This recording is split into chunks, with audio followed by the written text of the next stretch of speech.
In 1999, a teenage couple vanished without a trace after a graduation party. 20 years later, a construction crew blasting through a ravine wall uncovers a crushed motorcycle, reigniting a cold case that the town thought was long buried. The morning started like any other on the Overlook Ridge construction site. A low layer of cloud clung to the treetops as the highway crew prepared for the next blast. The section of rock they were clearing had proven stubborn, refusing to yield even after 2 rounds of controlled detonations.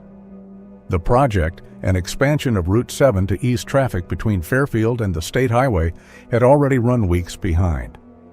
Dave Travers, the site foreman, squinted at the jagged wall of stone. He wiped sweat from his brow with a sleeve darkened by dirt. "We're good on the line?" he called out, voice raspy from years in the field. "Checked and double-checked," came the reply from Travis Neal, the blaster. "Cables are set. We're clear." Travers gave a nod. "Do it." Neal triggered the box. The explosion thundered through the valley, sending a wave of dust and rock down into the ravine. The impact was sharp, concussive, enough to rattle the bones of the men watching from the ridge. As the smoke began to clear, something caught Neal's eye. "Hold up," he muttered, already moving forward. At the base of the exposed rock face, buried in loosened soil, was a glimpse of mangled metal. "What the hell is that?" Travers asked as he descended alongside him. The closer they got, the clearer it became. A twisted, rusted motorcycle, its front frame nearly flattened, rear axle bent into a V. The flame decal on the fuel tank, though faded and chipped, was still visible. But that wasn't all. Neal pointed with a shaky hand. "Look at that!" Just beyond the bike's wheel, something leathery and dark protruded from the dirt. As Travers leaned in, he realized it was a jacket, decaying, wedged beneath rock, and tangled in it, what looked like a femur. "Back up," Travers said, voice tight. "We need to call this in." The sheriff's office arrived first, then the state forensic unit. Soon the ravine was crawling with people in uniforms and hazard gear. Yellow tape was wrapped around the discovery site, and a white tent went up over the motorcycle as evidence teams began carefully digging. The jacket was removed with surgical precision. Inside, they found a rusted chain necklace and a torn wallet, its contents mostly water damaged. But one item survived, barely: a laminated school ID card. The photo had warped, the ink faded, but the outline of a name could still be made out. E. Barrett. As bone fragments were recovered, the lead technician made a quiet note to the sheriff. "We're looking at more than one set of injuries. Blunt force trauma, no burn damage. My guess? They were already dead or unconscious when the fire damage set in. We'll know more after dental and DNA, but this wasn't just a crash." The sheriff, a man named Ray Hunsley, nodded, expression unreadable. "Get everything logged." That night, the story made the local news, a brief segment buried between a farming expo and a weather update. The anchor read it with minimal emotion. A construction crew working on the Route 7 expansion near Overlook Ridge made a grim discovery today. A damaged motorcycle and what appeared to be human remains were recovered from a ravine wall unearthed during blasting. Authorities believe it may be connected to a decades-old missing persons case from Fairfield. Across the state, in a modest apartment in Charlotte, Jillian Barrett, 32, stood in her kitchen with a mug of cold tea in her hands. Her eyes were fixed on the TV. The grainy drone footage showed the ravine, the yellow tent, and the partially exposed bike being lifted onto a tarp. It was old, discolored, but unmistakable. She took a slow step forward, breath caught in her throat. She whispered, "That's his bike." A flame decal, always too flashy for the quiet boy who built it. But Eli had loved that bike like it was part of him. Her phone rang a minute later. A detective from the Fairfield PD, calm, polite, cautious.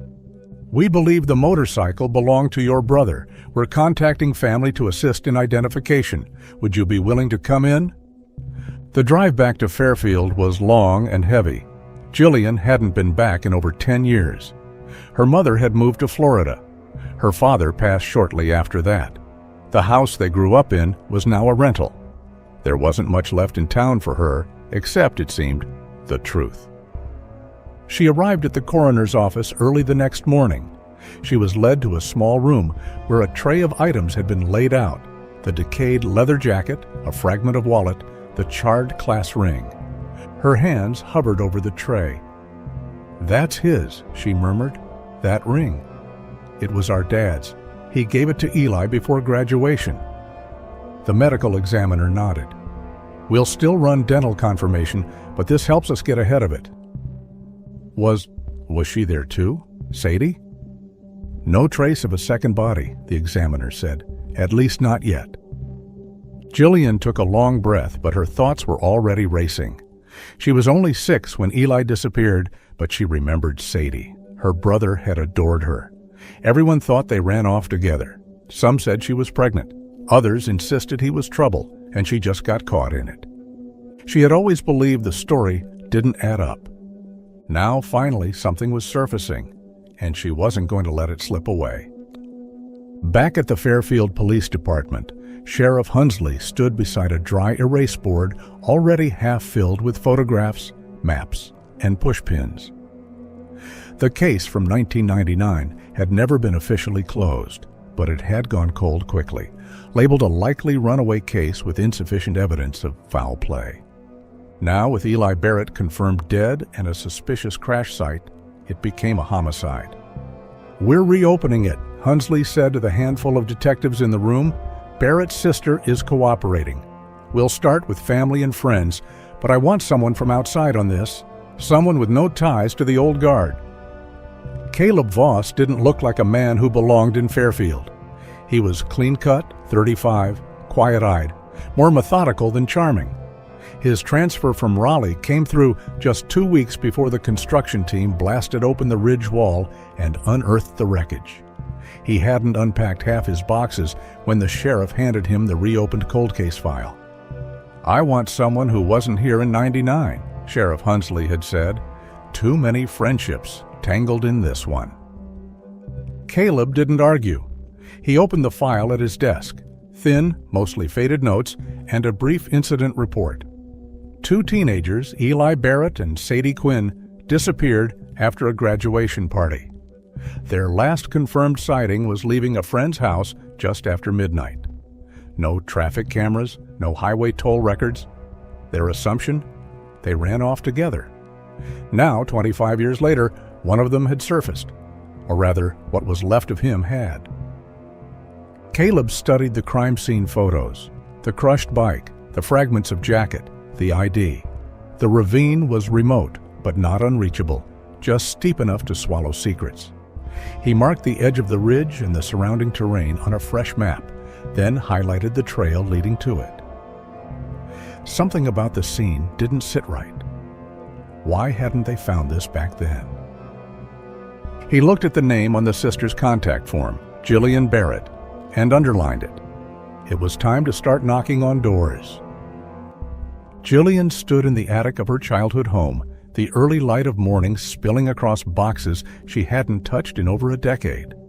The house still smelled like cedar and old paper, familiar, even comforting in a way she didn't expect. She reached into a box labeled Eli, school stuff, and gently pulled out a faded denim jacket. The collar was still folded the way he liked it, and in the pocket, a torn receipt from a motorcycle parts store. She smiled without meaning to. Then the memory came back, clear as a photograph. She was 6, sitting on the front steps with a popsicle melting down her wrist. Eli had just rolled his bike to the curb, revving it lightly as Sadie jogged down the driveway. Sadie's long hair bounced behind her, her hand clutching a small overnight bag. Jillian had waved at her. Sadie smiled and waved back. "Don't wait up," Eli had said, grinning down at her. It was supposed to be one night, a post-graduation ride, maybe a weekend somewhere along the coast. But they never came back. Jillian blinked the memory away. The moment froze, stayed with her like the last lines of a song you never quite forget. Back downstairs, she placed the jacket gently on the kitchen table, then sat. Outside, the town was waking up. Somewhere in it was a piece of the story she still didn't have. News spread fast in Fairfield, faster than facts, faster than official statements. It was the kind of town where rumors traveled through hair salons and corner booths before the sheriff even briefed his deputies. At Riley's Diner, 2 waitresses stood behind the counter refilling sugar jars. One of them, Dottie Myers, leaned in toward the other. "You hear what they found up on Overlook?" she asked quietly. "That old Barrett boy's motorcycle, crushed all to hell." The other nodded, eyes flicking toward a customer, pretending not to listen. "He ran off with that Quinn girl, didn't he?" "Sadie," Dottie said. "The Quinns never talked about her again after that summer." "Well," the other said with a shrug, "they said she was pregnant." "You think that's true?" "Who knows? I just remember she stopped coming to church and her mama started wearing sunglasses indoors." By the end of the day, people were talking like they'd known something all along. They ran off together. It was impulsive. No, she had reason to leave. It was all conjecture. 25 years of silence cracked open by rusted metal and bone fragments. Back at the station, Caleb noted the murmurs carefully. Sometimes local talk got details right before the paperwork caught up. Other times, it was just noise. Still, he found himself scribbling one question into the corner of his notebook. If they ran, why did only one of them end up in that ravine? It was a dusty morning, and Jillian was back in the attic.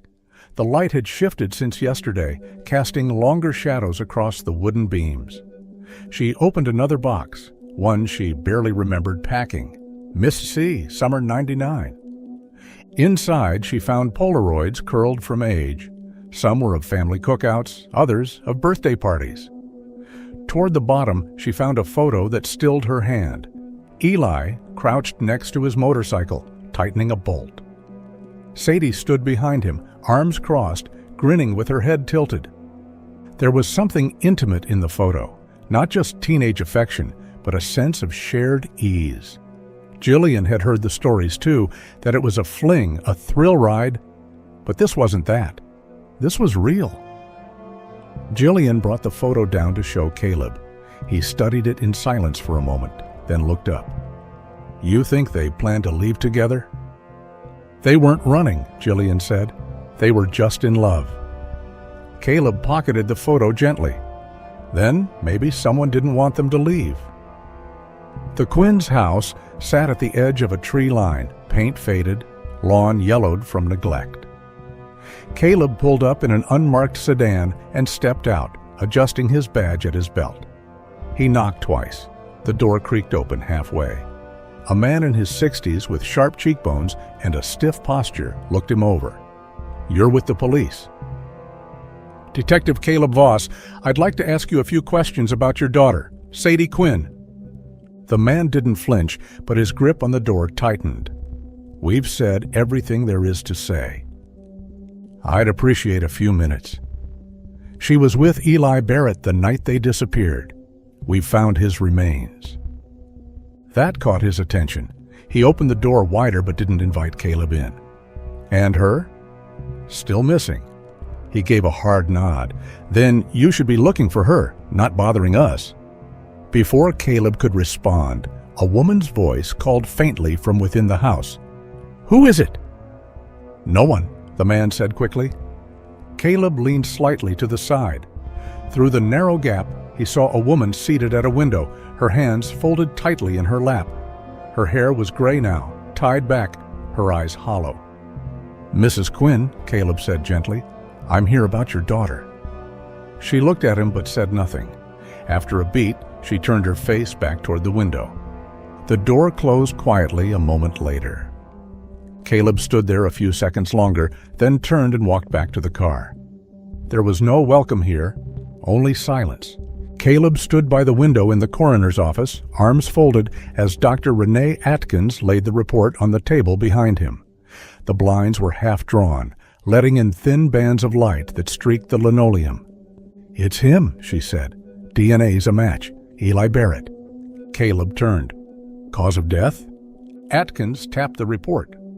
Massive internal trauma consistent with a high-velocity impact. Crushed pelvis, rib cage collapse, cervical spine fracture. He hit the rocks hard, likely died instantly. Any indication he lost control? The motorcycle's damage isn't consistent with a single rider fall, she said. We found side panel scarring and deformation, like it was struck from the side before it went over. Another vehicle? At that angle? Probably. Paint traces were too faded to type, but it lines up. Caleb exhaled slowly. So, something forced him off that cliff. Dr. Atkins didn't answer right away. It wasn't just an accident, Caleb. He looked down at the file, then quietly folded it shut. Thank you. The wind scraped dry grass along the edge of the ridge as Caleb stood with a pair of deputies at the ravine's lip. The cleanup team had finished extracting all viable fragments and materials. Flags still marked the spot where the bike had landed. A deputy pointed to a narrow outcropping further down the slope. That's where the jacket was found, bone fragments close by. And nothing else? Caleb asked. The man shook his head. We widened the search 50 feet in all directions. No second set of remains, no clothing, no jewelry, not even a shoe. Any animal activity? Some, but not enough to explain a full absence. Caleb crouched by the drop, eyeing the slope. Jagged, steep, but not bottomless. A fall could kill, but it could also leave someone injured, trapped, hiding. He scanned the tree line. The woods beyond were thick and untamed, especially back in '99. A person could disappear out there if they wanted to, or if someone made them disappear. He stood again, brow furrowed. Something was missing. Sadie Quinn had vanished, but not into this ravine. Jillian flipped through a folder on her lap in her motel room, legs tucked under her on the bed. Her hair was damp from the shower, and an open soda sat forgotten on the nightstand. She had gathered old memorabilia, school yearbooks, notes, flyers from storage, not because she expected answers in them, but because sometimes memory needed props. One flyer caught her eye, a hand-drawn invite to the 1999 senior graduation party. Torn along the edges, beer stains smudging the bottom. She nearly tossed it aside until something in the photo stapled to the back made her pause. It was a group shot. Someone must have taken it in the yard near the fire pit that night. Most of the teens were facing the camera, arms looped, red solo cups in hand. But in the background, partially obscured by smoke and shadows, stood a man in uniform. Her eyes narrowed. It was Sheriff Roland Dorsey. He wasn't smiling, just standing off to the side, arms crossed, watching. Jillian's skin prickled. He had told everyone he was off duty that night. Said he hadn't been there at all. She snapped a photo of the flyer and sent it to Caleb with a single message. He lied. Caleb waited on the porch of a modest bungalow with paint peeling from the shutters. It was the kind of house that hadn't been updated since the early '90s. The lawn was tidy but lifeless. The front door creaked open after the second knock. Roland Dorsey, older, heavier, white hair thinned out, stepped out in a buttoned flannel and slacks. He didn't smile. "Detective," he said, "you're early."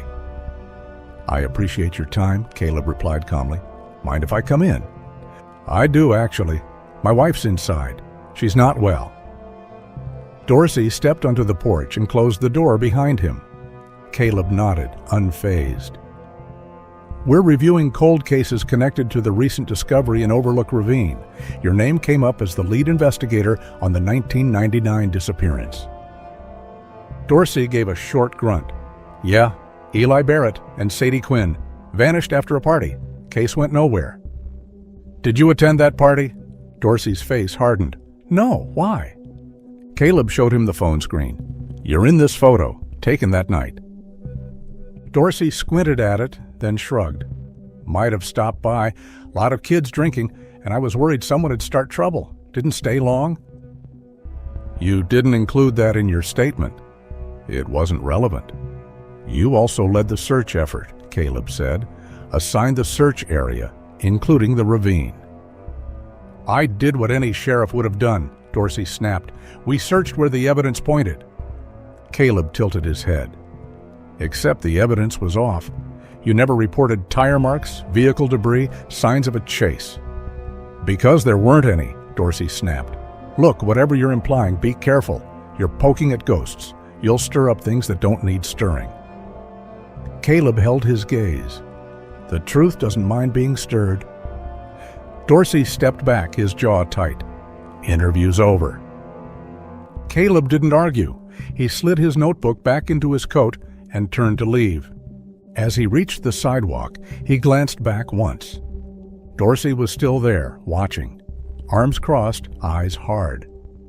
Do you think Dorsey is hiding something? Share your thoughts below. Where will Caleb's investigation lead him? And what happened to Sadie? Give the video a like and keep watching to find out. The air smelled of motor oil and lake water. Something about it hadn't changed in 25 years. Jillian stepped cautiously into the boat repair shop, eyes scanning the cluttered workbenches and racks of outboard motors lined like tombstones. The back wall bore a faded poster of the Kansas City Royals curling at the edges. A bell above the door gave a half-hearted jingle as it closed behind her. "Can I help you?" came a voice from behind a hanging tarp. A man emerged, stooped with age, his coveralls stained with grease. He wiped his hands on a rag that looked older than her. "I'm looking for someone who might have worked here back in 1999. I'd like to ask a few questions about Eli Barrett." The man blinked, then nodded slowly. "Worked here that summer. Smart with engines, good with people. Never saw a boat he couldn't fix." "I'm his sister," Jillian said, her voice measured. "They found his remains 2 weeks ago." The man's face fell. "I'd heard... I'm sorry." Jillian showed the map to Caleb in the parking lot outside the sheriff's office. The sun was low behind them, casting long shadows over the hood of his cruiser. "Ridge Lookout," she said, tapping the corner of the drawing. "It's near where the bike was found, but not the exact drop point." "Could be where they were before the crash," Caleb said, "or where someone intercepted them." They drove 30 minutes up a winding dirt road, following the sketch more than any GPS. The road narrowed into a trail, then into little more than packed earth and overgrowth. Caleb parked at the base of a slope. They hiked the rest of the way. The woods pressed in close, tall oaks and thick underbrush, the smell of pine and rot hanging in the air. 10 minutes in, Caleb spotted something through the trees. There. Nestled in a pocket of clearing was a small shack, half sunken into the slope behind it. The roof had caved in on one side. The door hung crooked on rusted hinges. Caleb pushed it open. Inside, it was musty and dark. A shaft of light cut through a hole in the roof, illuminating dust swirling in the air. In one corner sat an overturned chair. Tools littered the floor. In the far corner, a rusted metal toolbox lay half buried beneath debris. Jillian knelt beside it. "Help me." Together, they pulled it free. Caleb pried it open. Inside, water-damaged papers, a broken wrench, some burnt scraps.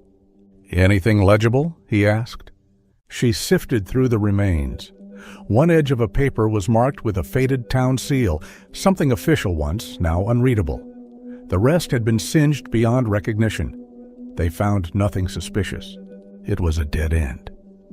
Back in town, Caleb sat at his desk reviewing drone footage of the ridge area. Nothing conclusive, just endless trees and a rocky outcrop. He was about to shut the laptop when a knock came at his door. It was Marcy, dispatch. "This came in on the tip line," she said, handing him a printed message. "Anonymous." He skimmed it quickly. "Ask about the sheriff's truck parked by the ridge the night they vanished. Some of us remember." Caleb looked up. "No call log?" "No, online form submission." He read it again, then leaned back in his chair. The truck. It was always about what didn't add up, where Roland Dorsey had been, and what he had left out of his own reports. Caleb opened the archive vehicle logs, but the entries for that week in '99 were gone. Missing, redacted, or never recorded. No GPS in those days, just paper and ink. He grabbed his keys. It was time to find the old-timers still willing to talk. At the edge of town, a man named Wyatt Strong sat on his back porch with a tin of chewing tobacco and a portable radio tuned to nothing in particular. He looked up as Caleb approached. "You're the new detective," Wyatt said. "I hear you've been around a while." Wyatt smirked. "Long enough to know which rocks no one wants turned. I heard you used to volunteer on the fire watch patrols." "That was a long time ago. Then maybe you'll remember if a sheriff's truck was parked up at Ridge Lookout one night in June '99. Wyatt didn't respond immediately. He spit into a rusted can beside him. "I remember seeing headlights out that way. Odd night, a lot of yelling on the scanner. Then it went quiet." "You ever mention it to the sheriff?" "Didn't need to," Wyatt said flatly. "It was his truck." Caleb raised his brow. "You're sure?" "I'd bet my life on it." Caleb sat at the corner desk in the dusty back room of the Fairfield Municipal Building, surrounded by old county ledgers and land lease microfiche files. The clerk who'd let him in was long gone. He'd offered Caleb a key and told him to lock up when he was done. It was after dark now, the place quiet except for the low hum of the ceiling fan. He thumbed through records year by year until he hit 1999.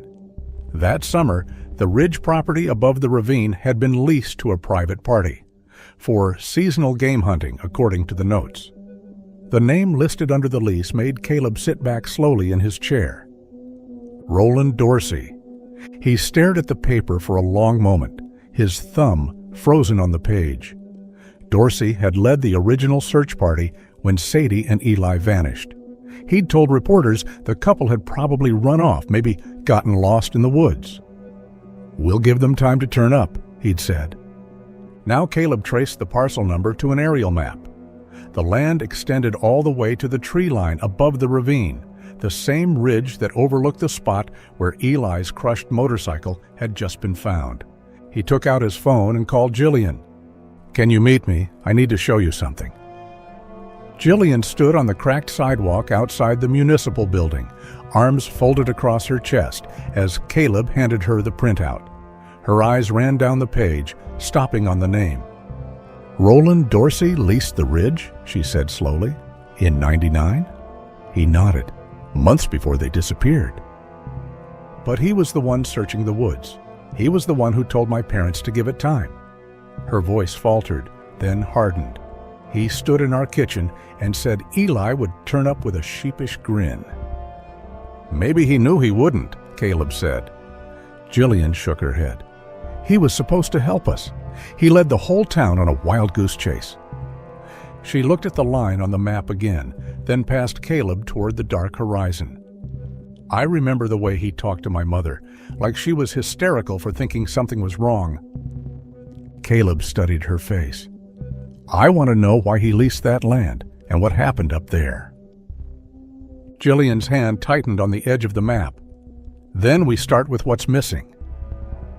Later that night, Jillian returned to her rented Airbnb, a modest two-bedroom cottage just past the town library. It was quiet when she stepped inside. The porch creaked behind her as she closed the door. She dropped her keys in the bowl and turned on the hallway lamp. The living room looked untouched. The kitchen was still neat.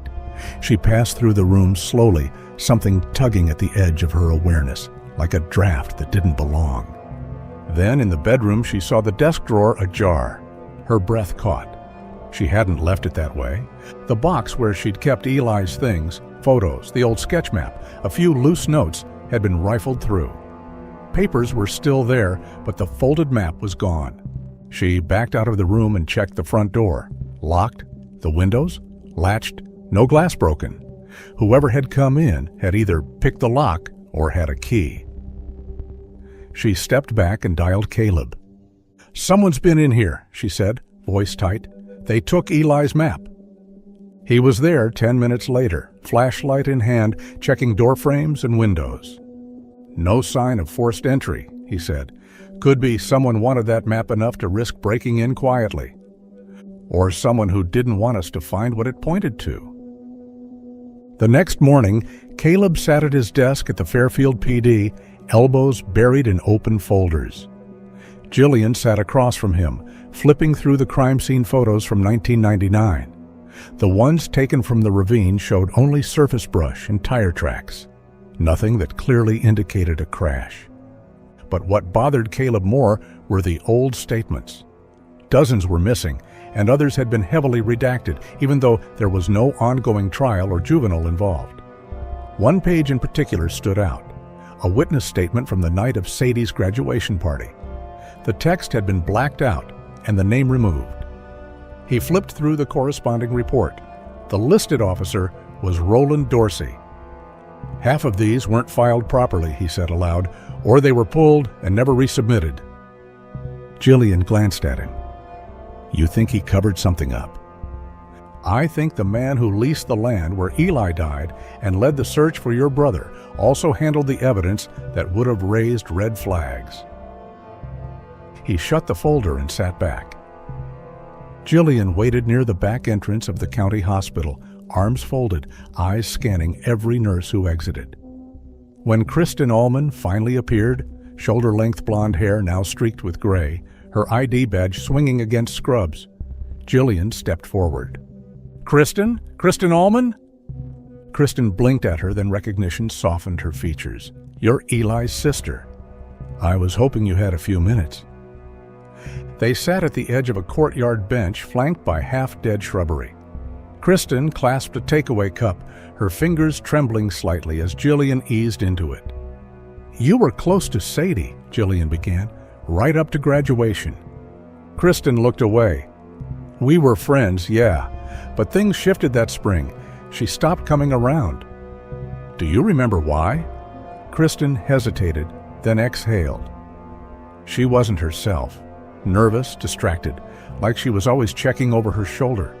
I asked her once. She brushed it off, said she was tired, but I saw the look in her eyes. What kind of look? Kristen swallowed. Fear. That word hung in the air like something neither of them wanted to touch. Anything else? Jillian asked. She never talked about it directly, but I think someone was making her feel trapped. Jillian nodded slowly. The pieces weren't fitting yet, but something in her gut said they soon would. Caleb crouched by the yellow tape, squinting at the shallow trench that the forestry crew had dug while clearing brush near the ridge. A few white fragments jutted out of the earth, irregular, small. At first glance, it matched what they feared. You think it's her? Jillian asked quietly behind him. We won't assume, Caleb replied, motioning the forensics team over, but it's possible.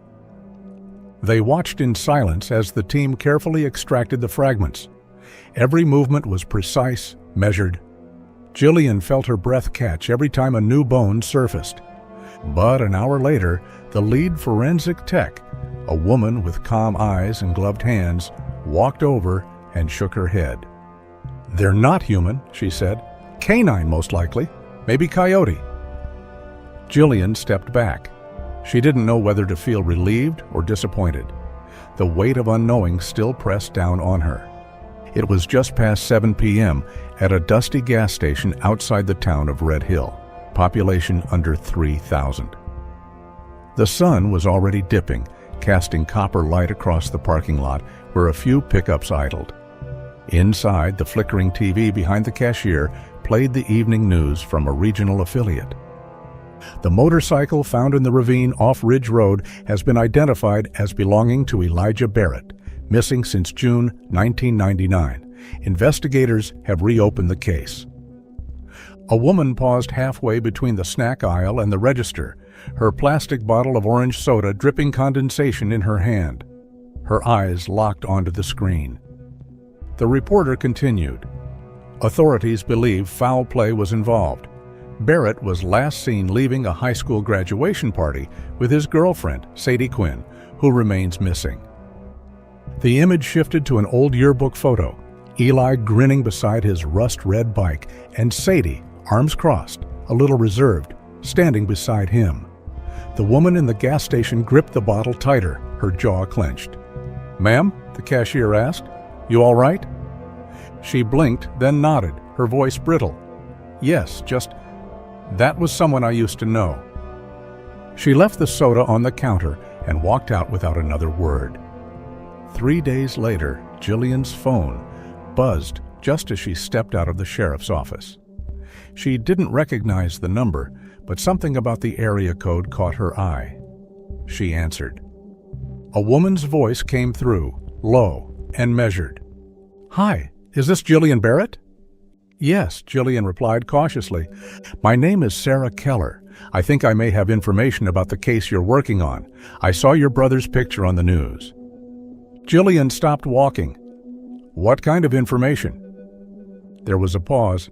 "Not over the phone, but I think it's time I told you what happened." The line went dead. Jillian stared at her phone. A reverse lookup later confirmed the call came from Caledonia, a small rural town about 60 miles north. She headed back inside and found Caleb organizing files at his desk. "Drop what you're doing," she said. "We're going for a drive." The town of Caledonia barely registered on the map. It had a single blinking traffic light, 2 churches, and a diner that hadn't changed its menu since the Clinton administration. The house they pulled up to was a modest 1-story with peeling white trim and a lattice fence that leaned like it was tired of standing. An older woman met them at the door, early 60s, soft-spoken, holding back a German shepherd that barked twice before retreating. "Sarah's in the back garden," she said. They followed a stone path around the side. The woman sitting at the patio table had her back to them. She was tracing her finger along a crack in the tabletop, her hair pulled into a loose knot. When she turned around, Jillian stopped breathing.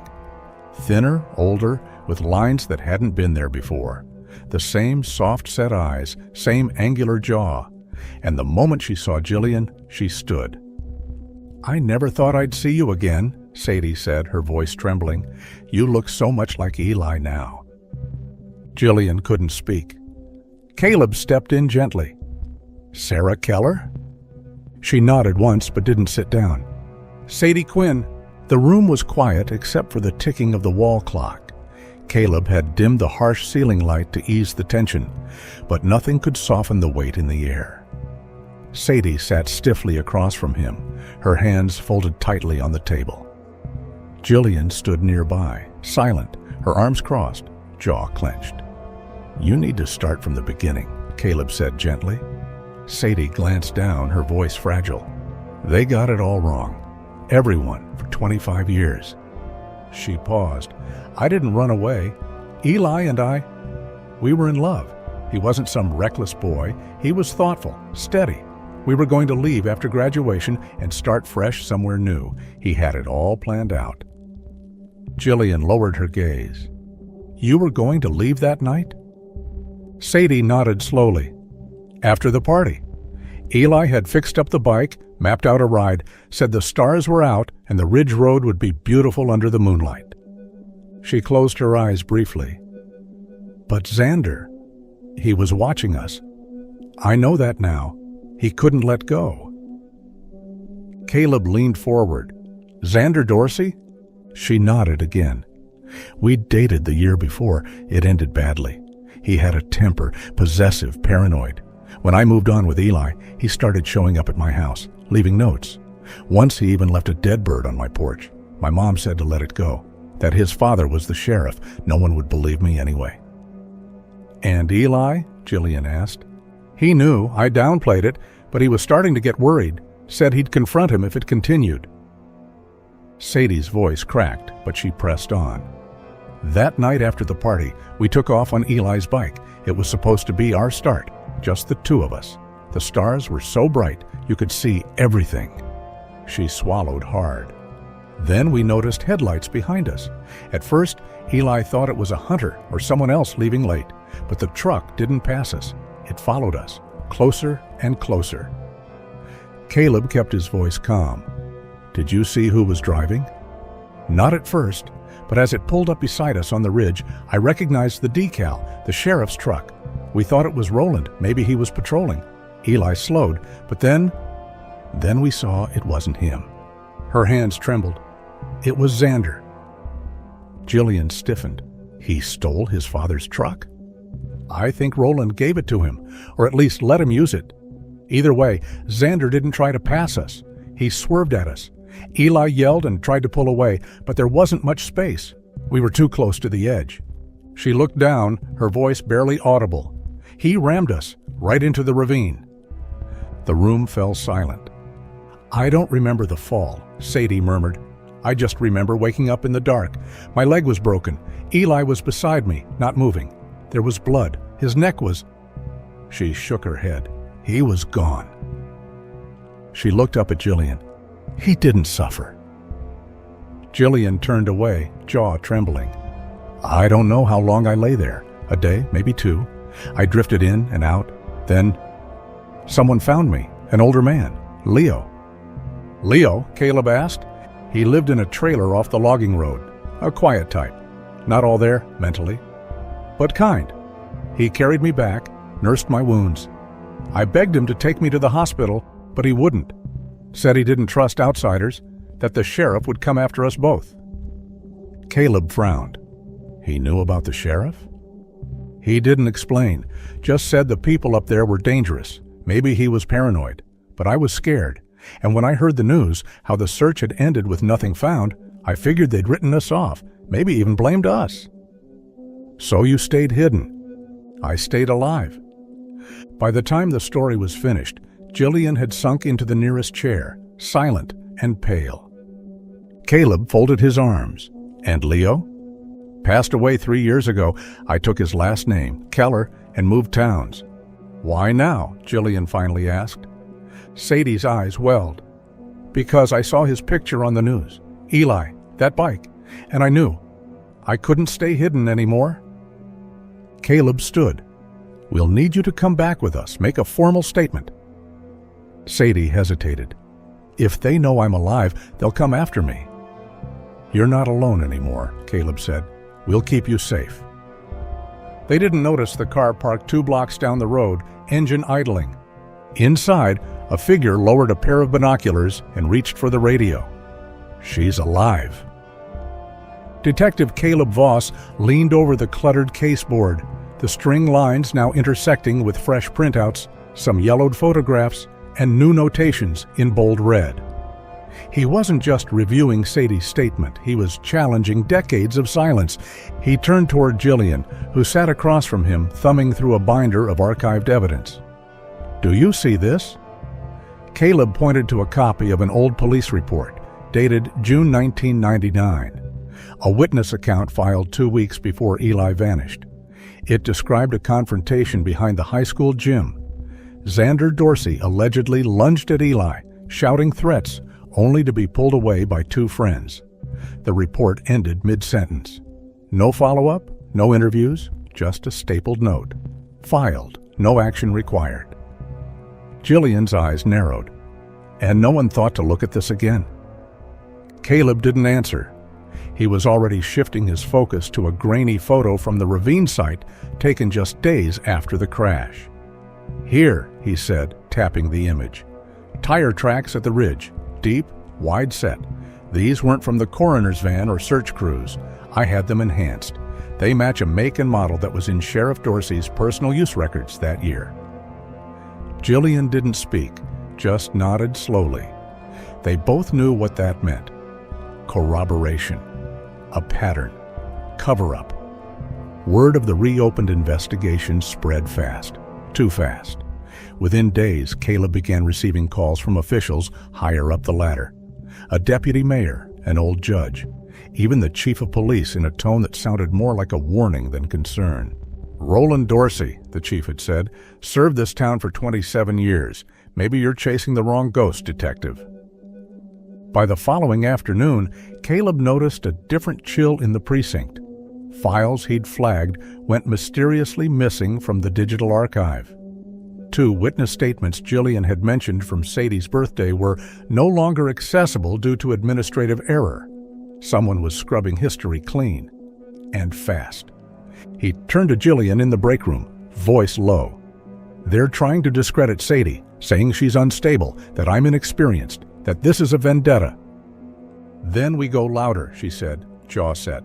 "If they want to bury this, we bring it into the light." It was just after sunset when Caleb, Jillian, and Sadie pulled up to the Dorsey residence, a sprawling house perched at the end of a quiet cul-de-sac, shadowed by old sycamores and silence. The driveway was empty. No porch lights, no glow from the windows. Caleb stepped out first, warrant in hand, and climbed the front steps. The door creaked when he knocked. Then, no answer. He tried the handle, unlocked. Inside, the air was stale. One picture frame on the wall hung askew. The television was on, but muted. In the foyer, a travel bag lay overturned, clothes scattered like someone had packed in haste. Upstairs, drawers hung open. Sadie stood in the doorway, arms folded tightly. "They're gone," she whispered. At that moment, Caleb's radio crackled. "All units, be on the lookout. Bolo just issued for Black Lincoln Navigator, Newman County plate, belongs to Roland Dorsey. 3 occupants, believed to be fleeing." It took less than an hour for State Patrol to locate the vehicle. Dash cams from multiple cruisers captured the pursuit as it crossed into the neighboring county. Sirens blaring, floodlights sweeping the road.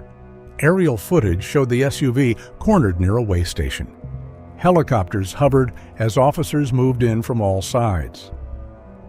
The footage later aired on every local station. Roland Dorsey face down on the pavement, handcuffed under the pulsing glare of red-blue lights. His son Xander sat beside him, bloodied from his own resistance.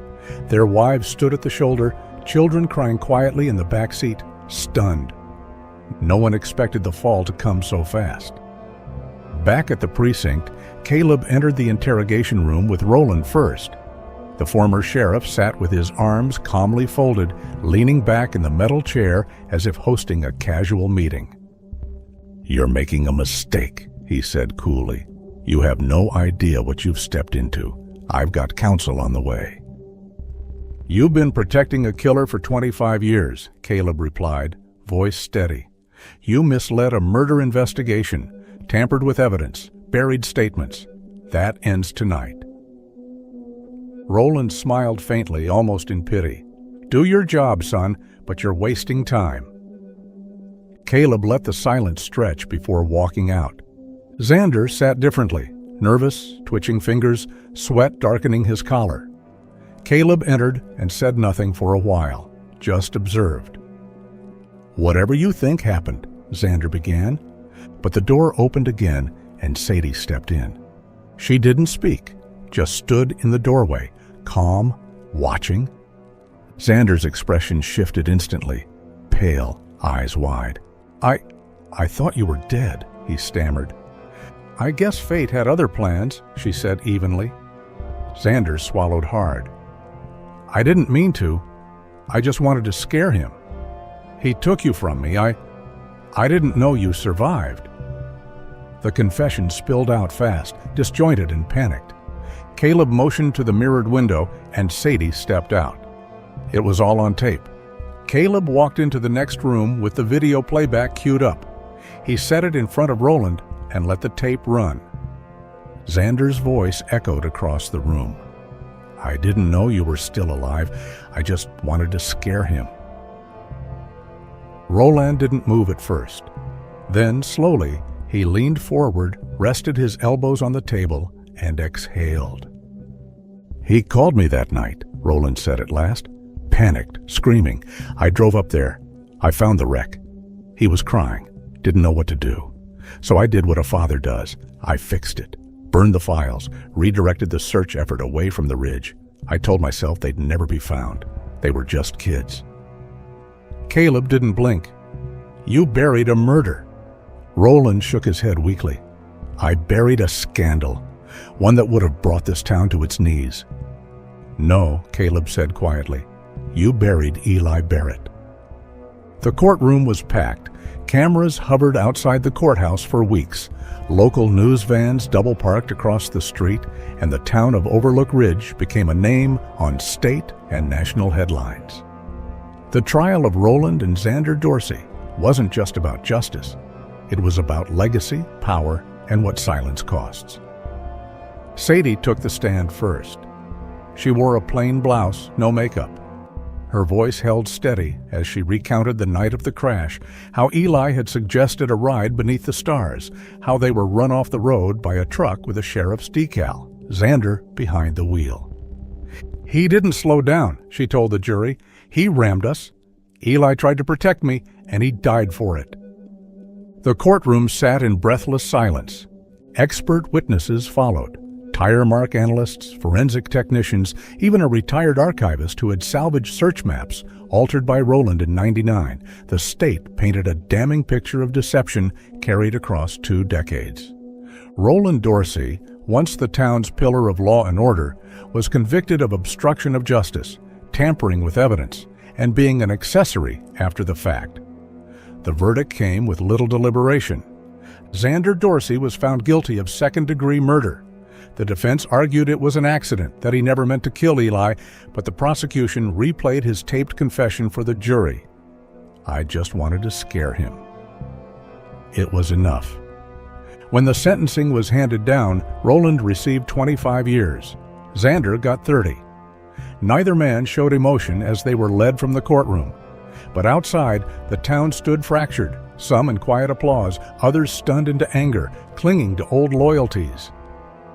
Eli Barrett's body was returned to his family in a new casket. Jillian stood beneath a broad oak at the edge of the cemetery, hands clasped in front of her. The morning was cool. Mist still lingered at the tree line as mourners gathered around a small plot adorned with white lilies and river stones. Sadie stood quietly near the grave, her hands shaking slightly as she placed a single bloom atop the lid. She didn't speak. She didn't have to. Jillian nodded, her voice catching in her throat. He didn't die in vain. A few rows back, Caleb stood with his hands in his coat pockets. The state police commissioner had formally commended him the day before, praised his tenacity, his instincts, his refusal to accept an old story at face value. But none of that seemed to matter now.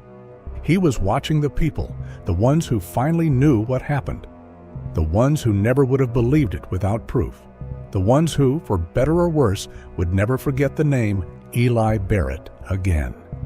A week later, Sadie returned to the Overlook. Wildflowers had taken root along the edge, soft yellow and pale purple pushing up through cracks in the earth, as if trying to heal what had never been mended. She sat near the spot where the guardrail bent slightly outward, where the ravine began its steep, silent descent. The wind was gentle now, no longer howling. In her hand was a small silver locket, tarnished around the edges, but still intact.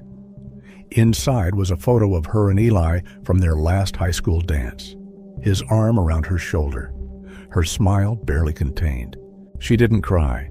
She just closed her eyes and breathed. He wasn't just a boy I loved. He was the first person who made me feel safe, the first one who saw all of me and didn't flinch. He gave his life trying to protect mine. I never got to say goodbye, but I'll spend the rest of mine honoring what we had. She placed the locket gently at the base of a flowering rock cleft, just inches from the ledge. A small stone held it in place. Then she stood. One last glance down into the trees below, the place where everything had gone silent that night. And she turned to walk away. Thanks for watching till the end. If you enjoyed this story, give this video a like if you haven't already, and subscribe for more.